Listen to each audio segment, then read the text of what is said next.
반갑습니다. 삼국통일가 원요 48화 금강산매경론편이 이어집니다. 이 금강산매론은 원효를 일약 당대 최고의 선지식으로 인정한 경진이라고 말씀드릴 수 있습니다. 원효는 사자오를 토했다. 옛날 100개의 석가래를 구할 때는 참여할 수 없었는데 오늘 아침 하나의 대돌보를 가로지름에 있어서 오직 나만이 할 수 있구나 하였다.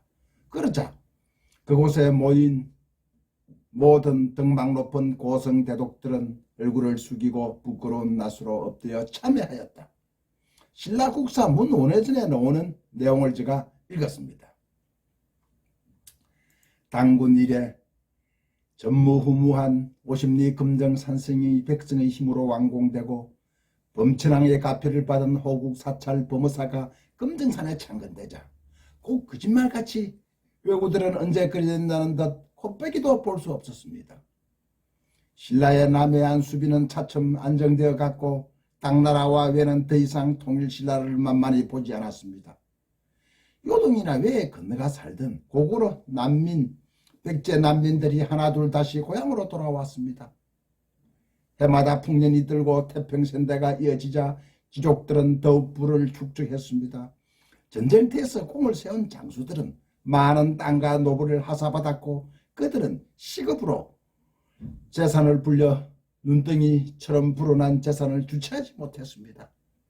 밥술이나 먹고 산다고 하면은 서역이나 당나라에서 들어온 갖가지 기금속들을 두르고 비단으로 몸을 칭칭 감았고 귀족들은 지붕으로 금박을 올렸습니다. 스라벌은 끼리 때마다 매니 신의 숯으로 새끼밥을 지었다고 합니다. 귀족 부인들은 놀이개로 서역에서 들어온 중만한 개에게 귀걸이며 목걸이를 채워 안고 다니는 게 유행이 되었습니다. 심지어 귀족 처녀가 죽으면 돈으로 총각을 사 순장할 정도로 사치는 극에 달했습니다. 능력 있는 남자는 첩을 매실이나 거느렸고 부인네들도 질세라 외로움을 달랜다는 핑계로 외간 남자를 가까이 하는 게 흉이 되지 않았습니다. 귀족들은 자신의 권력을 유지하기 위해서 마복자 제도를 더욱 공고히 다져나갔습니다.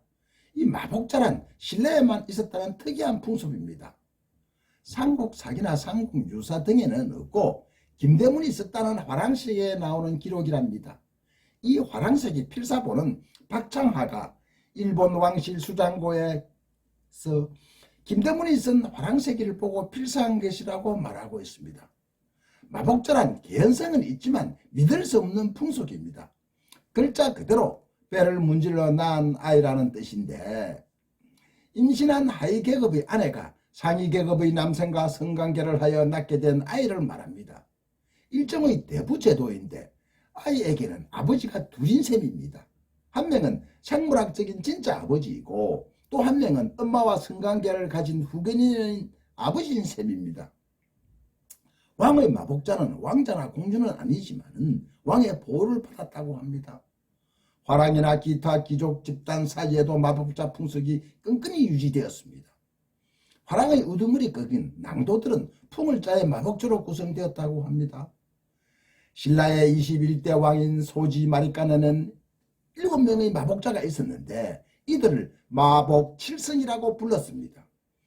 그들의 면면을 한번 살펴보면은 배가 부인이 낳은 풍을주 위화랑, 보혜의 아들 아시공, 준명공주의 아들 수지공, 흥수의 아들 이등공, 보공주가 낳았다는 우리가 잘 알고 있는 이사부, 묘양이 난 비량공, 가야 흉룡공주가 낳은 흉치공 등이 있습니다.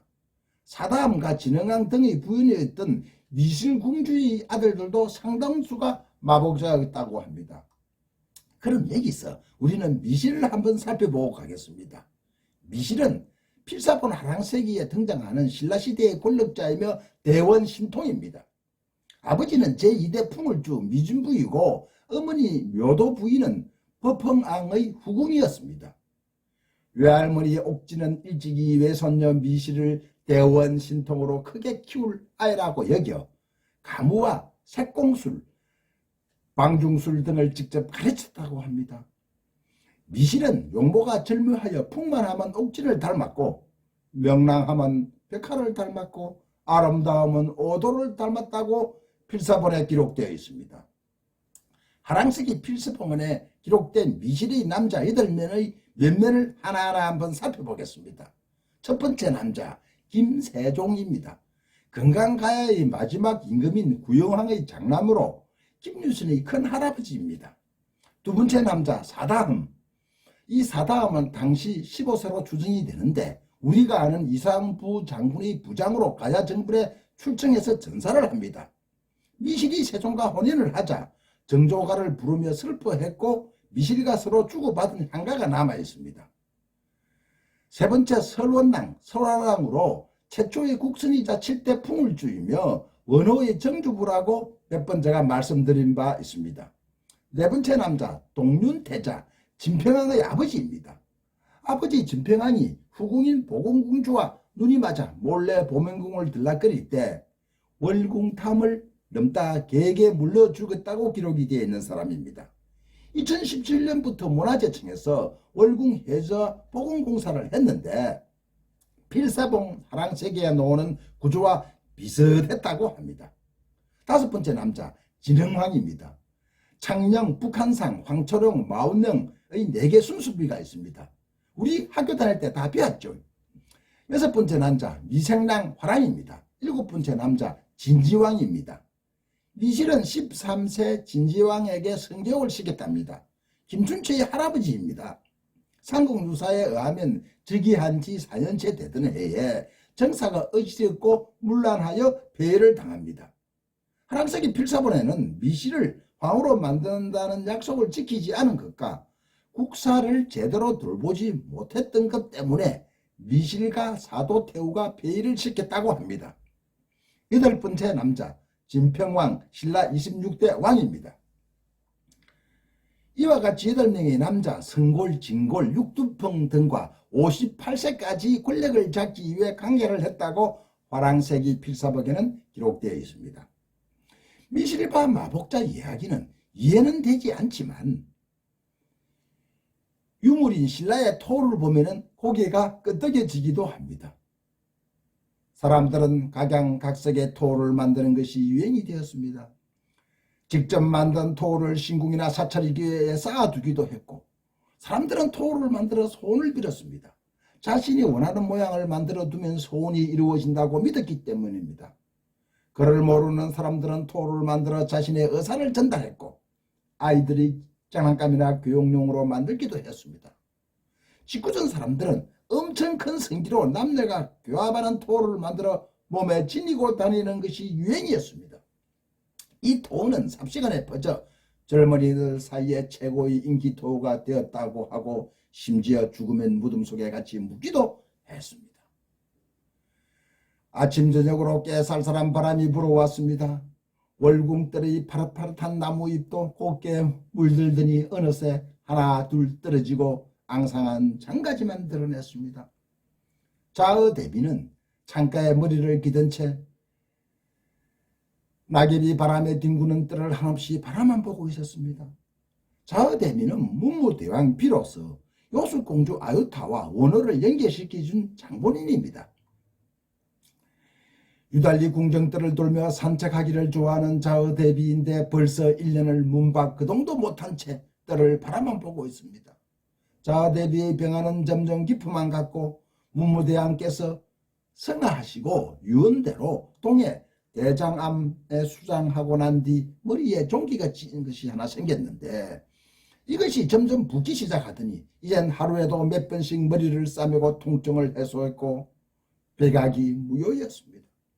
전국에 방을 붙이고 수소문을 해 용한 의원을 찾고 무당이 구술해도 소양이 없었습니다. 곱던 자의 대비의 모습은 늙고 병안으로 입에 닿기 민망했습니다. 머리 통증이 시작되면 악을 쓰고 고통스러워했고 먹은 것을 토하기까지 했습니다. 궁중의원이 탕제를 올려도 마시지 못했습니다. 밥에서 썩은 냄새가 난다고 미음도 한술 제대로 먹지 못했습니다. 머리카락은 다 빠지고 얼굴은 핏기라고는 없었습니다. 몸피는 해골에 껍데기만 붙여놓은 듯 했고 제대로 먹지를 못해 팔다리는 수수깡 모양 말라 꼭 부서질 것 같았습니다. 그래서 산송장에 옷을 입혀놓은 모습이었습니다. 매일 그 모습을 지켜보던 신문왕 전명은 왕의 근심도 이루 말할 수 없었습니다. 당나라에서 온 사신이 신문왕에게 문안인사차 자어 대비의 정세를 여쭈었습니다. 대왕폐하, 신이 당나라에서 듣자 하니 대비마마께서 병환이 중하시다고 들었는데 요즘은 정세가 좀 어떠하옵니까? 대왕폐하 송구하오나 원래 병은 자랑하라는 말이 있습니다. 그래야 약을 구하옵니다. 신문왕은 단념한 듯 하소연했습니다. 공께서 대비마마의 병환을 걱정해 주시니 고맙기 거지없소이다만 폐각이 무효이오다.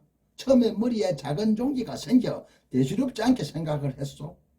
그 종기를 잘못 손댔는지 그만 붓기 시작하더니 이제는 통증을 호소하고 냄새도 맡지 못하오.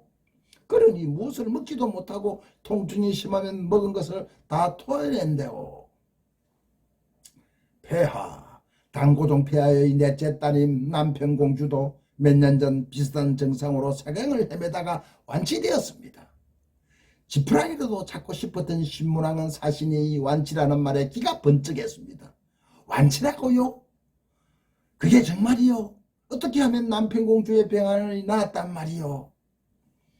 신이 자세히는 모르오나 당나라에서는 고칠 방도가 있는 것으로 아옵니다. 오, 그러하오.